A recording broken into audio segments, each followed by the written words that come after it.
Ang lakbayaw at piyesta ng Santo Niño de Tondo naging makulay. Ilang deboto naman may iba't ibang hangad sa paglahok sa makasaysayang event. Kaugnyan kumuha pa tayo ng karagdagang report mula kay Bombo Eman Bombase.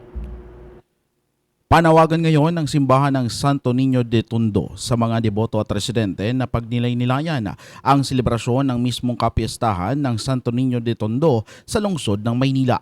Ito ang sinabi ni John Paul Tagapan, Shrine Ministry Coordinator ng Dambana ng Santo Niño de Tondo sa panayam ng Bombo Radio. Aniya, kailangang maisabuhay ng mga mananampalataya ng Santo Niño de Tondo ang tema ngayong taon na Santo Niño Huwaran ng kababaang loob tungo sa kadakilaan ng Diyos, kung saan dito rin inihango ang ginanap na Lakbayaw 2026 na tradisyonal ng mga taga-Tondo na sinalihan naman ng maraming kalahok galing sa mga tribo, pamilya at mga pamayanan. Muli ring binalikan ni Tagapan ang kasaysayan ng Santo Niño de Tondo kung saan taong 1569 dinala ang imahe ng mga Praileng Agustino sa pamamagitan ni Miguel Lopez de Legazpi sa Tondo at taong 1572 ay formal nang itinalaga ang mismong simbahan para maging tirahan ng imahe ng Santo Niño de Tondo. Dagdag pa rito, kanya ring naibahagi ang mga imahe na nakalagak sa kanilang simbahan ay ang ikalawang pinakamatandang imahe ng Santo Niño. Pakinggan natin ang tinig ni John Paul Tagapan, Shrine Ministry Coordinator ng Dambana ng Santo Niño de Tondo sa panayam ng Bombo Radio. Una, ating pagnilayan yung tema natin sa taong ito, no?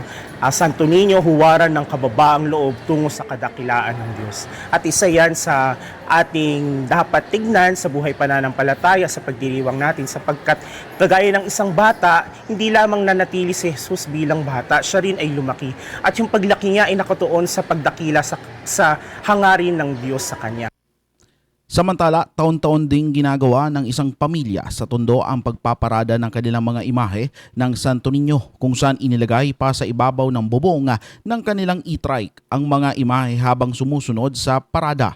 Sa naging panayam ng Bombo Radio kay Jimar Cruz, isa sa mga deboto, naging panatan na nila ito tuwing kapistahan ng Santo Niño de Tondo, kung saan kanilang ipinaparada ang mga imahe ng Santo Niño na kanilang pagmamay-ari, kasabay ng iba pang mga deboto na dala rin ang kanya-kanyang imahe.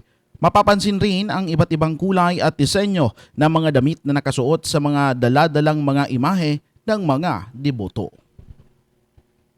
Gaano na po kayo sir deboto? 15 years na po. 30 years old na ako. Nakauntawin niyo po ba itong ginagawa? Opo. Kapag, kabarangay namin.